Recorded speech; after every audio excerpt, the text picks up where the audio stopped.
On Talking with Dr. Donna, we focus on 4 pillars of health to help build a generational health network to end the cycle of premature death in the Black community. I created Talking with Dr. Donna as a way to educate as many people as possible and give accurate information from a trusted physician. Go to Talking with Dr. Donna and get accurate information. And then share that information with your family and friends. And if you like what you see, like my channel and subscribe. Remember, every Thursday, keep your appointment with Dr. Donna. Hey, good evening, everybody. It is the first Thursday in November. Thank you so much for keeping your appointment with the doctor tonight. We have a great show for you, a great guest, so can't wait to bring her on. But before we do all of that, just want to make sure that you know how to find me. And if you are not already a subscriber to my channel, to come on over to YouTube, Talking with Dr. Donna, and subscribe. Then hit that bell icon right next to the subscribe button, that big red subscribe button. And then you'll know every single time we go live. And we go live when? Thursdays at 6:30 p.m. Just as a reminder of why we have Talking with Dr. Donna, what does it mean? Talking with Dr. Donna, our mission is to build generational health. It's to build generational health, to end the cycle of premature death in the Black community here in America and across the diaspora. So remember, generational health has 4 pillars, right? 4 pillars of health that we focus in on. We focus in on the physical health. We focus on emotional and mental health. We focus in on spiritual health, and we focus in on environmental health. Because I firmly believe if we pay attention to all 4 of these aspects of health in every single generation, not waiting until we're in our 30s and 40s to start talking about health, but starting right now with our youngest kids, talking about health, that we will prevent so many of the diseases that are causing premature death in our community. I say this all the time. If you have kids, you want to have these conversations and start right now. So for my own kids and my family, they have 2 pathways of disease that's already sort of been there for them in our family, right? If you go down my family's pathway, you're going to get high blood pressure. If you go down my husband's pathway, you're going to get diabetes. I don't want them to go down either pathway. So we talk about health starting right now. And I want you to do the same with your children, your grandchildren, your nieces, and your nephews. Because if we make a change now, then in 30 years, they hopefully can continue to be healthy. All right? So that's what that's what we do here on Talking with Dr. Donna. So tonight, because we're in November, holiday season is right around the corner. We've got Thanksgiving in about 3 weeks, followed very closely by Christmas and then New Year's. And even though those are holidays, and for a lot of people, that's super excited time. I know I love to decorate and get out there and celebrate. It's not that way for so many of us. And particularly now that we're kind of coming out of COVID a bit. And while we were in COVID, there was a lot of loss. A lot of us lost loved ones. And so this holiday season may be the first time that you're having a holiday without a loved one. And what we wanted to do tonight was to really talk to you about how to get through that, how to process that, how to process your grief, but make sure that it doesn't move into another issue like major depression. So I have my really good friend here with us tonight to talk about holiday blues, to talk about grief, to talk about the difference between grief and depression. And more than anything, the most important part are the tips, right? How do you get through if you are grieving? How do you get through that? If you are feeling depressed, how do you get through that? So that's why we have our guest here today. So our guest is Sanji Walker, who is a licensed clinical social worker. She's a licensed therapist. She got her bachelor's degree at Cal Berkeley. Boo, no. I love you, Sanji. Cal Berkeley. And then she went to Howard University to get her master's degree, then came back to the Bay, where she also now has her own private practice called Walker Wellness right here in Oakland. So I'm going to bring on Sanji Walker. We're going to welcome her, talking with Dr. Donna crew. Let's welcome Sanji Walker. Hello, Sanji. Hello. Glad to be here. Thank you so much for being here and talking with us tonight. You are not new to Talking with Dr. Donna. You are a part of the Generational Health Network because you have been on this show before. So thank you for returning. I wanted to talk tonight about grief, like I said in the introduction, what it is, and is it normal? I mean, when you lose someone, is it normal to have a grieving process? Absolutely. It's normal for people to grieve, and normal for people to grieve in their own way, right? And so there's the Kubler-Ross that has like these 5 different stages of grief, and they actually have added a sixth one, right? But the 5 different stages of grief, as you may already know, are denial, of course. And that's where there's like avoidance, really, like some just confusion, really shock and fear, right? So just like, this is not happening, or this is not happening to me, and just being in denial of the whole situation. And of course, anger and just being mad. Some people, getting mad with, their particular God or religious entity, right? Having frustration, irritability, and anxiety. Just mad with the world about like how this happened to them or happened to their loved one. And then maybe some depression might set in. You're just sad about what's going on and not knowing, again, what to do, feeling overwhelmed and helpless because there's nothing that you can really do about the situation after losing someone, right? Being angry, again, having some hostility. And then the next stage, thank you for having it on the screen, is bargaining. And I think it's out of order on the screen, but bargaining, if I'll do this, if you let this happen, or I'll do this here, really trying to find meaning to what has happened to you, reaching out to others, telling people, about your situation, even though, again, they can't change. And then, of course, the last step is acceptance. And so, again, these are all, exploring like, okay, this is my new normal.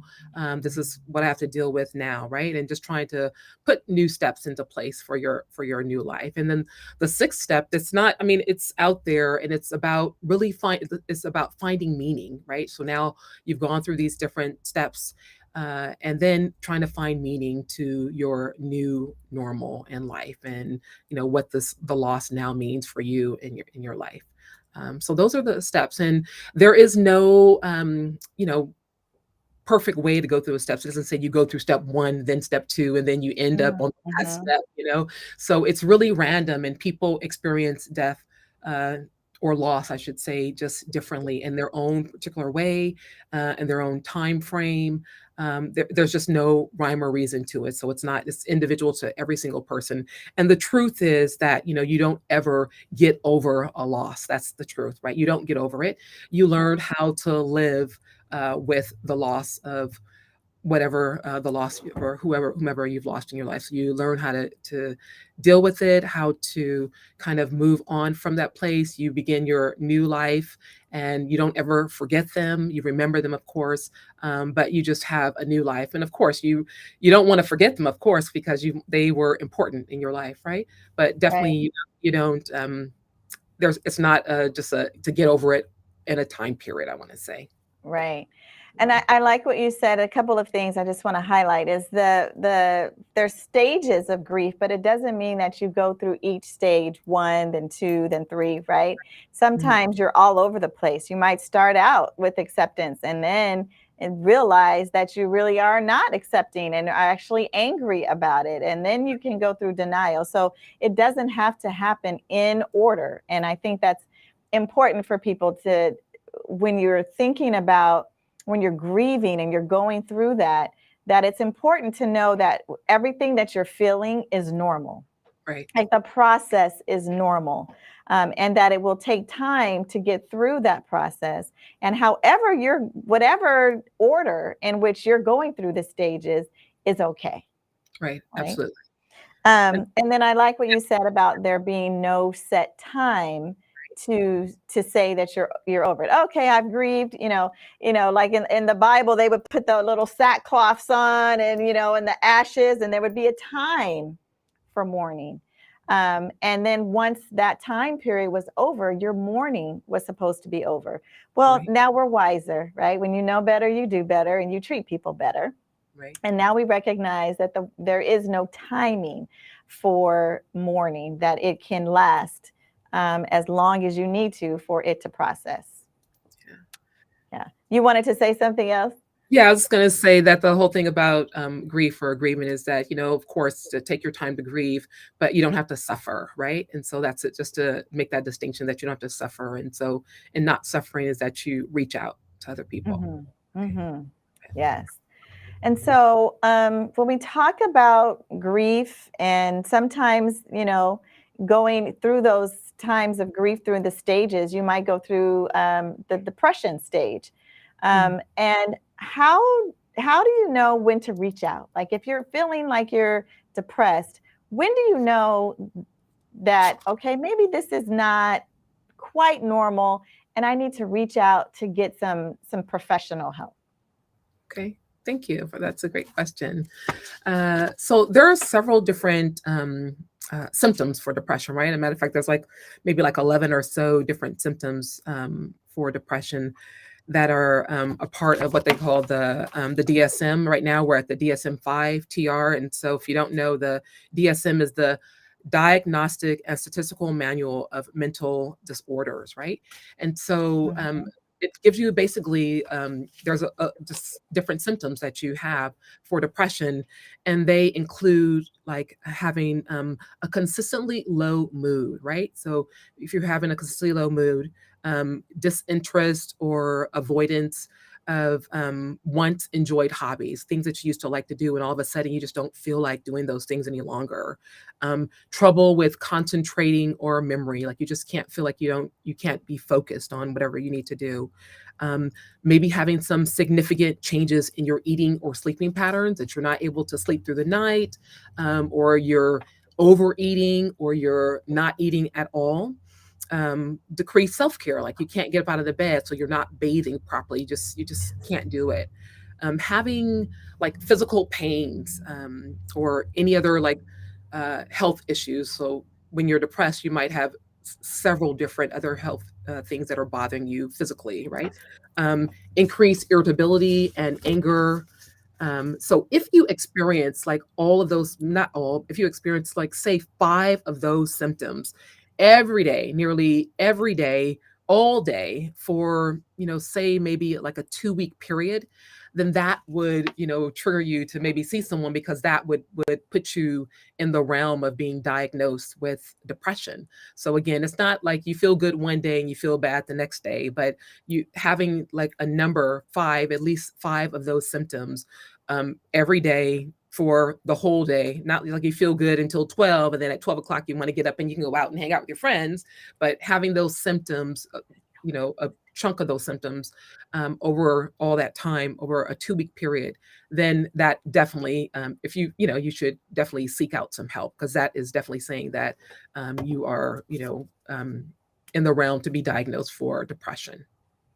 Yeah, those are really good ways in which people can sort of figure out if they're over that kind of normal grief, if they're grieving and to the point where maybe it's becoming what we say pathologic, right, or unhealthy, Hmm. then it's important to know when you're kind of crossing that threshold, right? Hmm. So we have a slide that I want to put up that looks at and I want you guys to see this because there are a lot of similarities between someone who's experiencing grief, someone who has major depression, and there's this little thing in between, right? These symptoms in between where you may not know, wow, am I grieving too much or am I okay? And so in this slide, I want you to see these are the grief. That's what Sanji was talking about a little bit, some deep sadness and difficulty accepting. You're seeing or hearing things, but you're really everything is sort of related to the loss of that loved one, right? On the other side, right, is their depression, which is that you're feeling personally worthless, Mhm. personally having difficulty functioning, feeling like you want to harm yourself. Those are more on the depressive side, right? When it's more self-inflicted, more um, uh, what we call self-deprecating, right? Where you're saying, "Oh, I'm not worthless. I'm not worth it. I'm not valuable. I don't Mhm. feel good. I don't like to hang out with folks." Whereas if you're grieving, you have periods, right? Where you're feeling great. You might be around family and friends, and so you feel okay, and then you can go into a period of grief. So it's not all the time. And then where they are similar is feeling tired, not sleeping well, losing your appetite, or and losing weight. So this is just a good kind of visual for you all to see. It almost is and can be kind of like a continuum, right? Of your Absolutely. grief can move Into into depression. depression, right? Absolutely. Yeah. Okay, so we talked about, grief, we talked about depression, and the title of this show is Holiday Blues, right? Mhm. And we were talking about how holidays may not be something that is exciting or making you excited right now. So I wanted to just give the definition of holiday blues, which is the holiday blues are temporary feelings of anxiety or depression that usually manifest around the holidays. And sometimes, we all get a little blue if we've lost someone and we think about what that loved one would be doing during the holidays, or I think about what my mother would be cooking during the holidays, or how she would be so proud of me cooking my holiday dinner, like having her see that and experience that. And so it's normal because these are temporary feelings, right? Would you say, Sanji? Yeah, absolutely, definitely normal feelings. Um, yeah, yeah, definitely. That's for the holiday blues. So I want to give you a statistic, right? So Yeah. we talk about holiday blues. So okay, the number sounds kind of low initially, but wait for it, right? So Okay. for the holiday blues, statistically, it says that only 6% of people are affected by holiday blues. So just hold on to that for 1 second, right? Okay. But on the other end of that, 64% of people that have mental health illness experience holiday blues. So then that number becomes really big all of a sudden. Mm-hmm. So I know you mentioned about holiday blues and you talked about family. That's one thing, but people also are experience anxiety and depression because of finances. It could be Mm. a bunch of other things, or like their feelings of lack of not having, or their housing situation, or other things. So it's lost, but it's not even necessarily just because of of a death for that matter. So people experience it differently. Well, that's great. I didn't realize that. But when you think about it, it makes sense, right? That people get really anxious around the holidays because there's presents that you may have to purchase for Christmas or for Thanksgiving, having family over and having to cook and having guests. Or, do you feel comfortable about the space in which you live in? And all Right. of these things can cause anxiety. So thank you for pointing that out. Yeah. Um, when we also talk about holiday blues, we also think about sort of what are the symptoms of holiday blues. So symptoms of holiday blues is very similar to some of those early symptoms that Sanji talked about for depression, right? Mhm. Feeling fatigue or exhausted, especially if you're doing too much, right? Feeling tense because you've got so much on your plate. You're trying to do so much during the holidays that it may make you tense. Mhm. Being easily frustrated or feeling lonely or alone, feeling sad, and having a sense of loss that of missing someone, or as Sanji said, feeling anxiety around just simply the expectations of holiday. Do you have Right. anything you want to add about that? Just like lacking like the holiday spirit, like you're really bah humbug, Mm, right? Again, feeling overwhelmed, and feeling really pressured, to participate in stuff. Like, I have to go to this event, I have to go to that event, and not only is it getting there and buying an outfit for the event or just being around people, just all of those different, or even sometimes people experience some anxiety just because of the weather change, right? Like there's no more yeah, sunlight. It's dark. yeah. It's daylight savings time now, but well, soon. But just the darkness, not having the sunlight to be, outside and outdoors. So that also affects people's moods. Absolutely. So we talked a lot about grief and the stages of grief that it's normal for us to kind of go through in any order, and talking about depression and how grief can lead to depression if you are not careful, right? If you're not paying attention. And if you do find that your grief has moved over into the depression, we talked about when to seek help. And so, Sanjay, I just want you to talk a little bit about why is it important to to get help, if you professional help, if you feel like you need it. Right. Oh, it's definitely important because you don't want to find yourself in that space, right? To get help sooner as opposed to later before you get into like a kind of a dark space, right?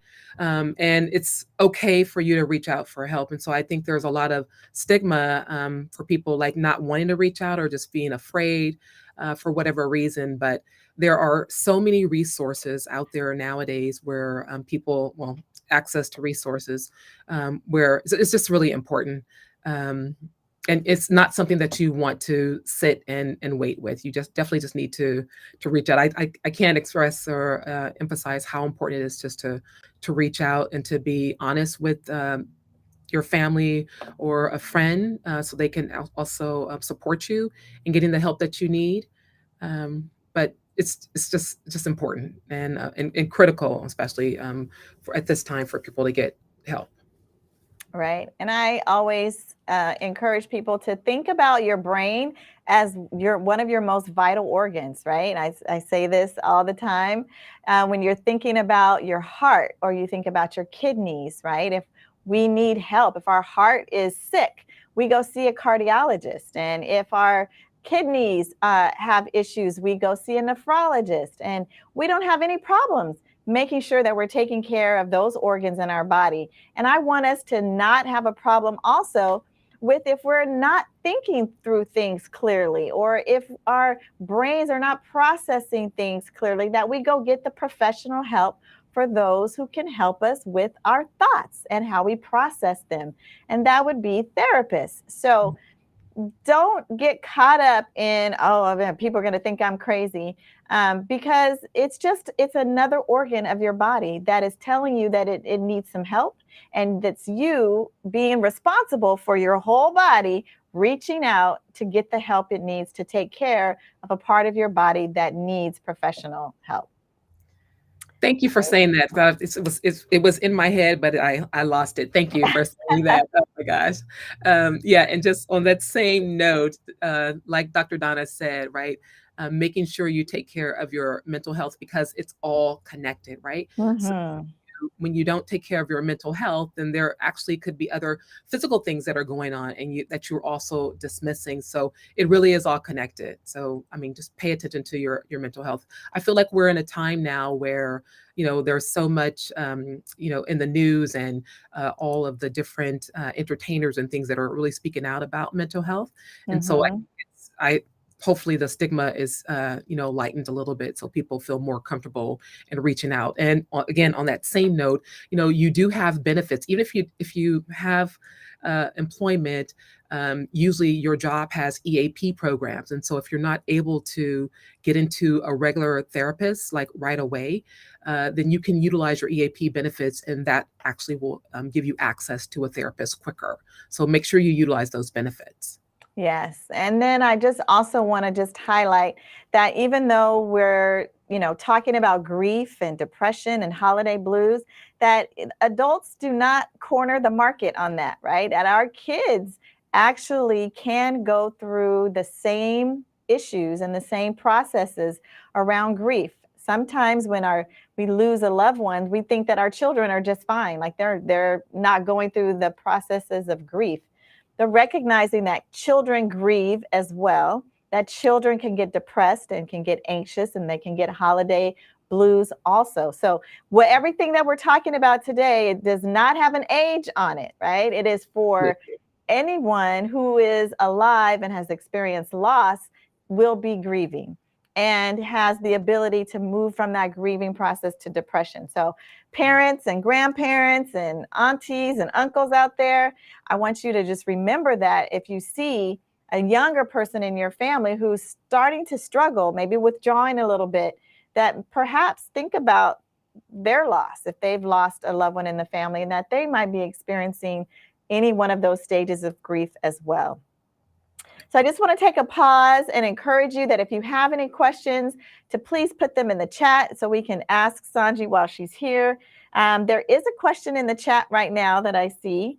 And it's basically, the question is, if you're in a family and you're all experiencing grief, but in different stages at the same time, how do you handle something like that? How do you handle? Yeah. As a family, I guess as a unit, if Yeah, you're all in different stages of grief, right. how can you approach that as a family member? Can every person find their individual therapist? That's one for starters. Okay. Like everyone reach out. There are some groups out there that would possibly, have take the whole family that they're able to go together and participate in some of the groups, like grief groups. So you could look Mhm. at that possibly, but definitely dealing with it on your own, and that's perfect. That a good idea to deal with it on your own because you are at different stages. So you all need different things at different times, and so it's Mhm. not like a cookie cutter where you could tell someone that's in this phase to do this because it's not cookie cutter. So I think that the first thing would each person should reach out and find their own therapist. If they're not able to do that, again, to find a resource where they could possibly find some groups to go to. And I know in this era right now, there are a lot of groups that are still operating that are online, and sometimes it's not actually good for family members to attend the same group because they all have their own experience and they might not feel comfortable in sharing with their family. So, there's opportunity to be in a group with someone else. Yeah. And I do think it's a great idea to kind of um, talk about where you are with your family, right? To say, you may not have the terminology, you may not remember the 5 stages, but you know how you feel.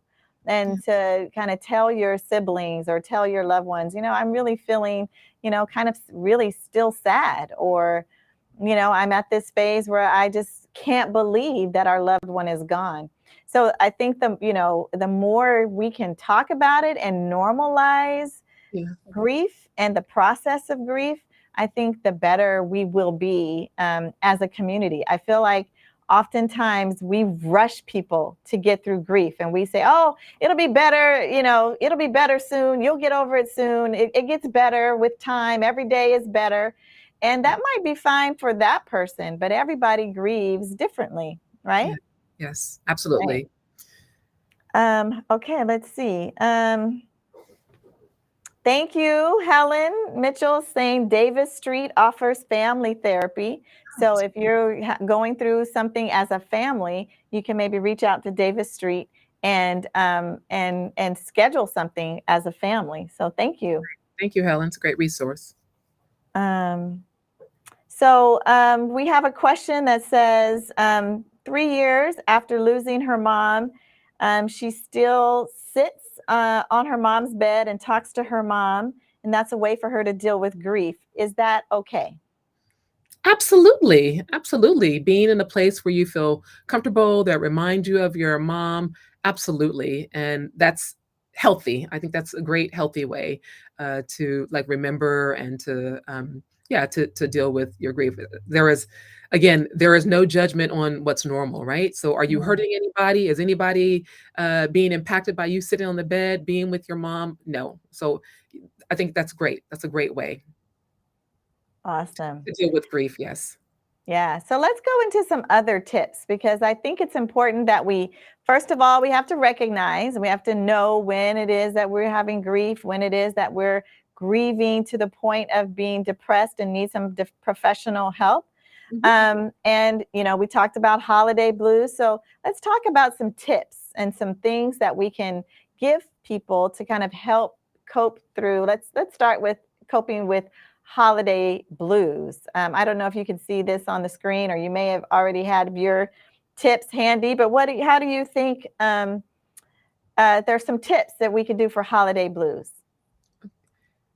Are they on the Yeah, screen or they're usually? on screen, so I don't know. I can go through them. I didn't know if you had your own tips, but these are tips that we found online. Okay, okay, okay, okay, stick through, okay. Well, okay, accept your needs, right? Really be kind to yourself, right?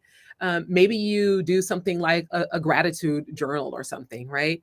Just, Mhm. giving thanks. Um, it's manage your time and really try not to do too much, right? So so maybe at other times you're all over the place and you're doing this and doing that. Like maybe you just, try to focus and just not do too much, right?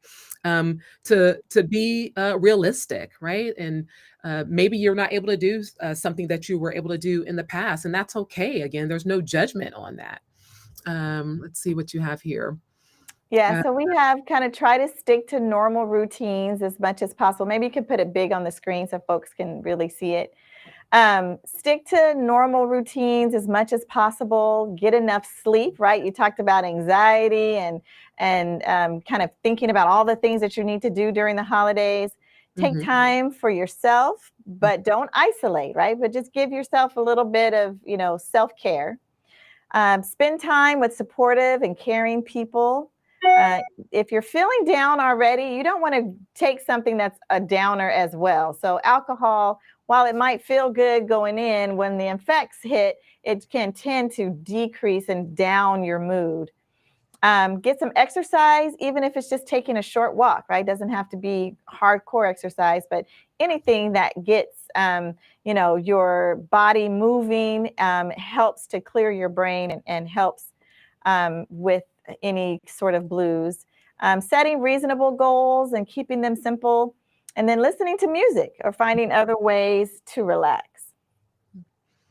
All right. All So, right. remember to be good to yourself and, I got this whole judgment thing, so we're always being so critical of ourselves, so remember to be good to yourself and, utilize, meditation and things like that. That's also really good, especially around, the holidays and, the blues, I should say, you know?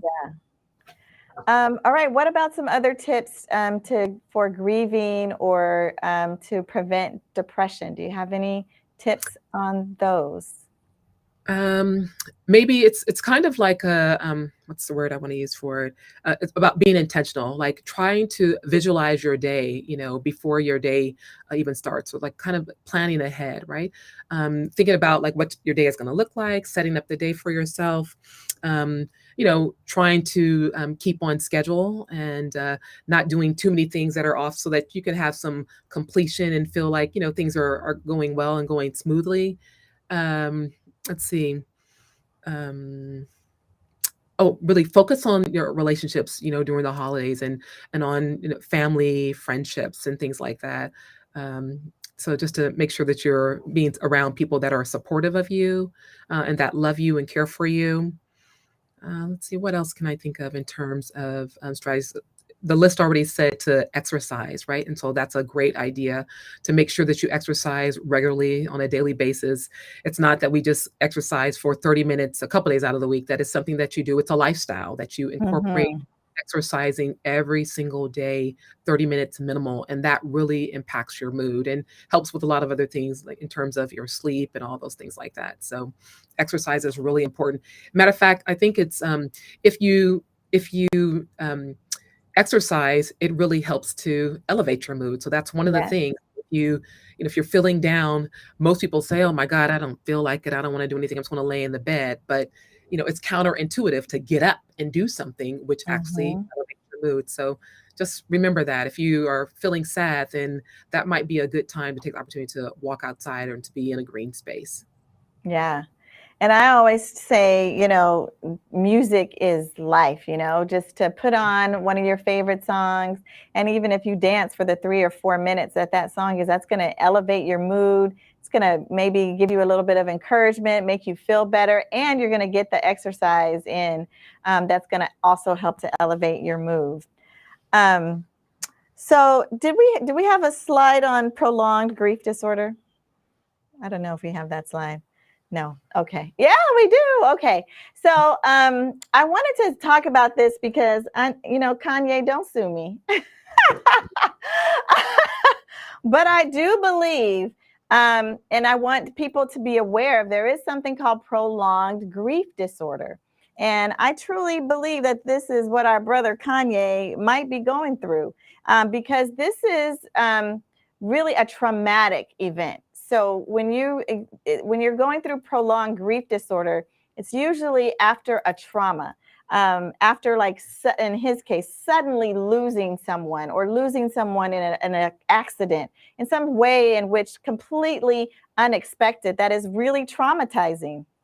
Um, and that can cause you to have intense and distressing emotional pain, thoughts of loss, emotional numbness, difficulty functioning in life, or difficulty reintegrating back into life.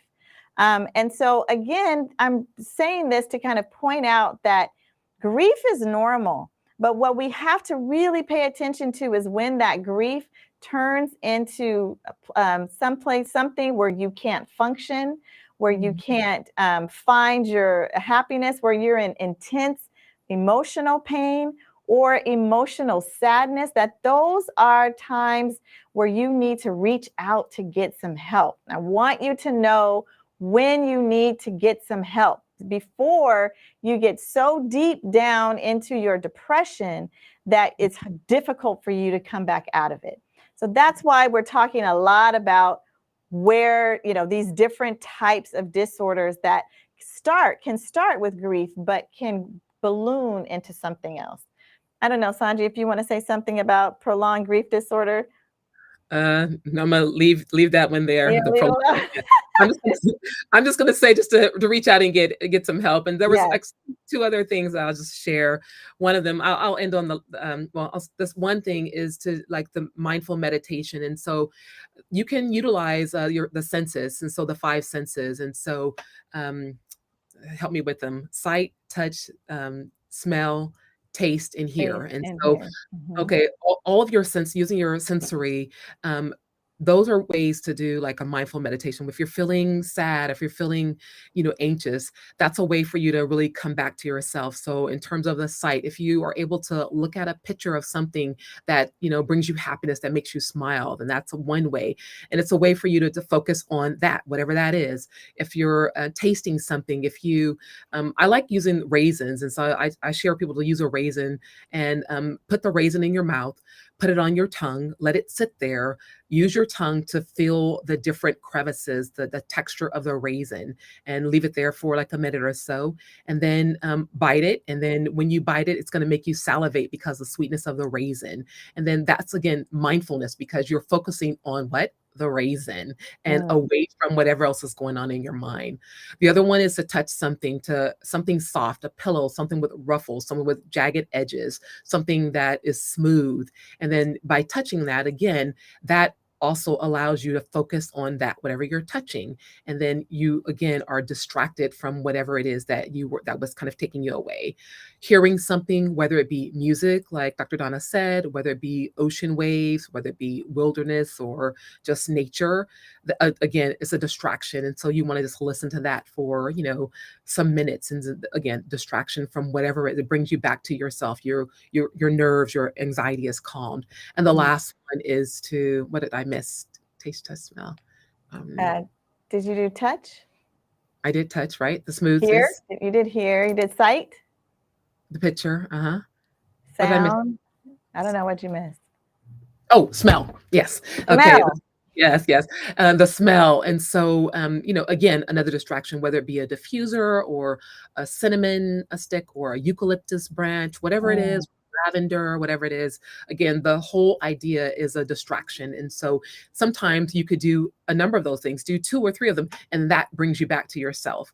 And so they're called mindfulness, just being mindful, just minutes to be mindful. And you could do it for however much time you needed to do it, but that one thing along the sensory will help you to come back to yourself. And the last thing that I was going to offer is that smile every day. If you're able to smile, that's another way that helps you to change your mood. And so, sometimes people, if you smile, they're like, what's wrong with her? She's smiling. But, smiling, it's kind of contagious. You smile, other people smile, even if they think you're weird or crazy, but it's like they might chuckle. Well, that's fine. That's kind of a smile.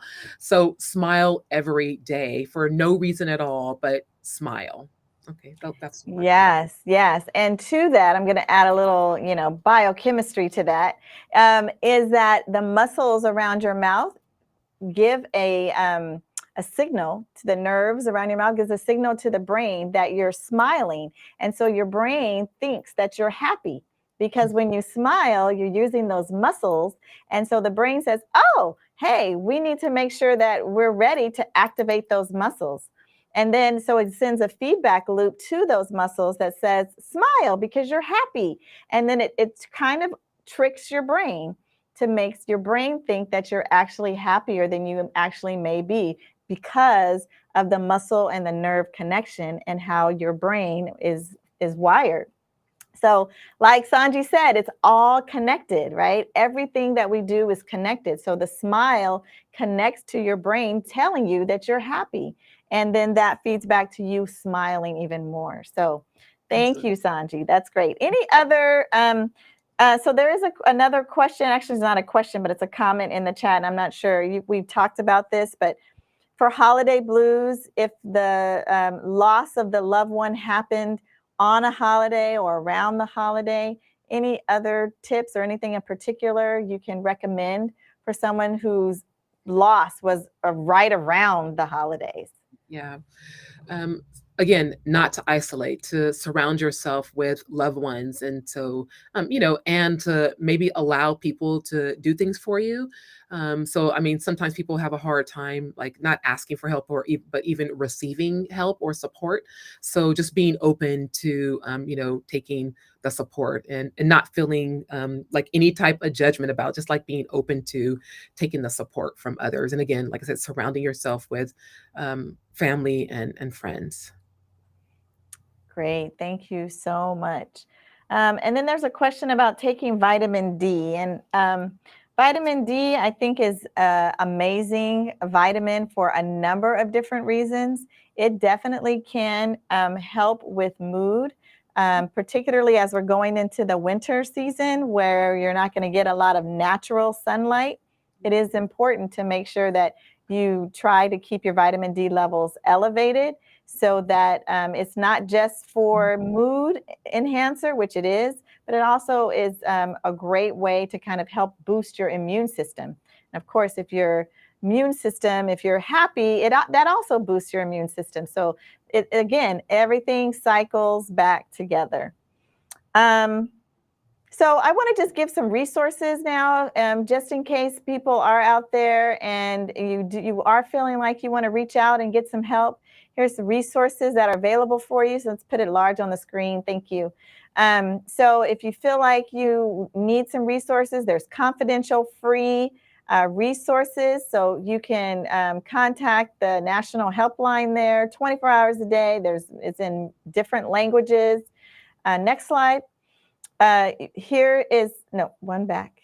988. So that's the new suicide and crisis lifeline. It's available 24 hours a day, 365 days a year. That means it's going to be available on a holiday, because we all know that during holidays there tends to be more folks who are in crisis. So 24 hours a day, any day of the year, you can reach out and call 988. And then the final resource is right there. You can call that phone number as well and get a phone call. It's not 24 hours a day, but it's another way for you to access. So I'm hoping that you wrote down all of these numbers. You can always, after a couple hours, you can come back to the show and grab those resources again if you didn't get a chance to write them down. Sanji, any last comments, things that you'd like to say for our listeners?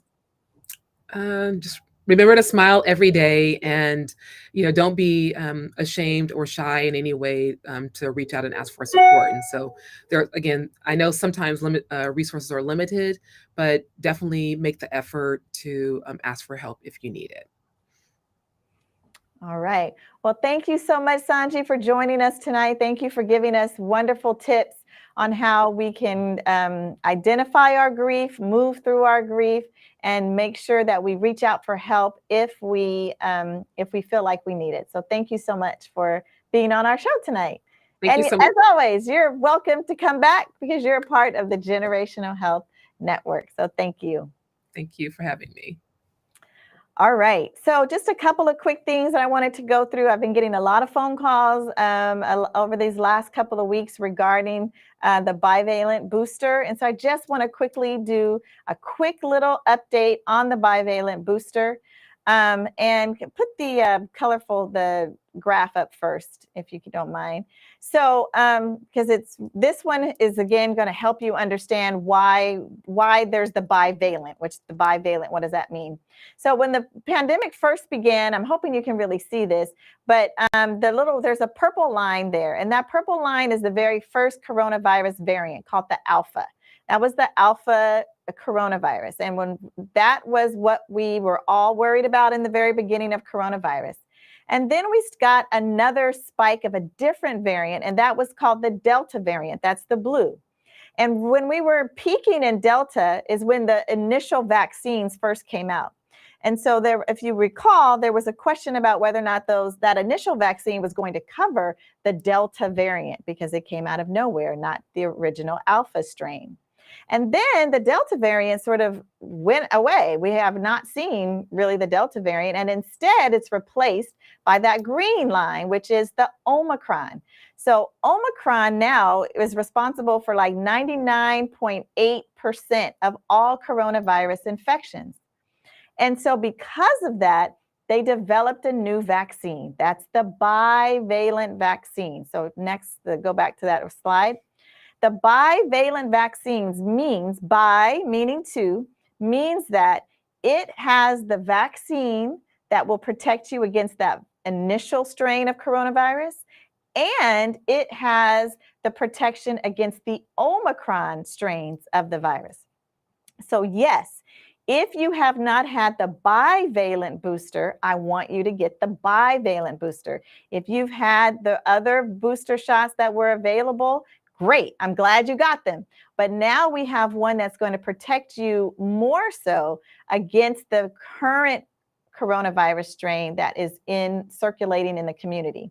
And so if you had a booster shot, the regular original booster shot, and it's been more than 2 months, then you can get the bivalent booster. If you are just getting over COVID, if it's been a couple of weeks since you've had COVID, I want you to wait a little bit before you get this bivalent booster, because you have natural immunity, because your body has fought coronavirus, and so your antibodies and your immune system are already revved up. So no need to go get a vaccine when you already have this great natural immunity. So if you're just getting over COVID, the recommendation is 2 to 3 months before you get that bivalent booster. If it's been 2 months since you've had a booster, the recommendation is to go get that bivalent booster. It comes in Pfizer has a bivalent booster as well as Moderna. So you can choose. They're both about the same effectiveness. Okay, so let me know if you have any questions about the bivalent booster, but I'm encouraging you all to get it. I got it last Friday, and normally when I get my booster shots, I'm like wiped out for 36 hours, right? Fever, chills, headaches, the whole run of the whole gamut. Well, I'm happy to report that for this bivalent booster, I got just a little bit of symptoms, maybe lasting somewhere between 8 and 12 hours, no headache, mild chills, where I actually think it might have just been my house was cold. And I just was tired. I was tired for like 8 to 12 hours, so I slept. But thankfully, I feel like the side effects of this booster shot may be less than you experienced in your previous booster shots, which should be good for you. All right, so let's talk about, it's November. You know, we have a new food of the month. And so our new food of the month this month, we want you to try our, drum roll, persimmons. Yay. So a lot of you might be like, persimmons? Who eats persimmons? Well, I like persimmons. Persimmons are excellent source of vitamins. Vitamin C, it has a lot of vitamin C in it. It has a mineral called manganese, and that helps for your blood to clot. It also has vitamin A and lutein, which is helpful for your eyes and your eye health. It has fiber, which we should all know by now, the benefits of fiber to help lower your cholesterol, to help with gut health. It also has flavonoids in it, which is on the peel, so the peeling of the persimmon, which is why it's important to not peel it, but to actually cut it and eat the peel. But it's something called anti-diabetic, so it helps to regulate your blood sugar. And it has antioxidants. Again, we know antioxidants from our previous food of the month, but that helps to prevent cancer. It helps to take away some of those free radicals. It helps to decrease the amount of inflammation in your body, which leads to things like heart disease and asthma and cancer. All of these are benefits that you can get from persimmons. So I know you're probably thinking, well, what the heck do I do with persimmons? My mom used to make persimmon cookies and persimmon bread, and so good, so good. Lots of people put persimmons in their salads in replacement of apples. So different ways in which you cook persimmons. I was online this week and someone was making a persimmon sandwich, like persimmons with cheese, and it looked delicious. So it is our food of the month. I really, really want you to go out and check out how to get some persimmons and just kind of experiment with it and think about different ways in which you can eat the persimmons. Try making the persimmon cookies, right? Boiling the persimmons or roasting the persimmons, taking the meat of the persimmon out and then putting that into the batter as your cookie dough, or if you're making bread. So fun ways to use persimmons in our food. So as you know, talking with Dr. Donna, we talk a lot about food. I mentioned on my Facebook and social media channels that I am on a 14-day journey. So I don't know if you can see my green water, but I am on a 14-day detox fast, which is just all liquids. And I'm going to tell you, when I finish these 14 days, I am going to give you some mind-blowing information about our bodies and our relationship to food, because just in these 2 days where I haven't had anything to eat, only drinking, am I really understanding what my relationship with food is like. So I can't wait to share with you, but I'm going to wait until I go through all my 14 days and get through it with you and to share it with you, because I think it's going to be hopefully life-changing, not just for me, but also for you, because, you know, sharing is caring. And when you know better, you do better. So I think that is it for tonight. Reminder to just remember all of the things that we talked about tonight. to encourage your loved ones to watch this episode if they're not watching it with you, to share the information from this episode with your family and friends. And for all of us out there who are grieving the loss of loved ones, just know that it's okay, but also recognize when you're not feeling like it's okay, that it's also okay to reach out and get some help. So once again, thank you so much for keeping your appointment tonight with Talking with Dr. Donna. Remember, you have an appointment with the doctor every Thursday at 6:30 p.m. And so until next week, please take really good care of yourself. Be kind to yourself and be kind to others.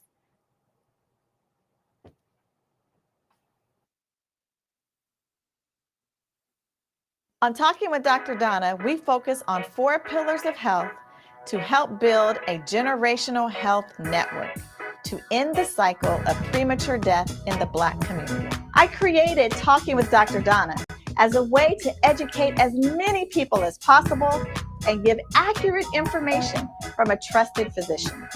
Go to Talking with Dr. Donna and get accurate information. And then share that information with your family and friends. And if you like what you see, like my channel and subscribe. Remember, every Thursday, keep your appointment with Dr.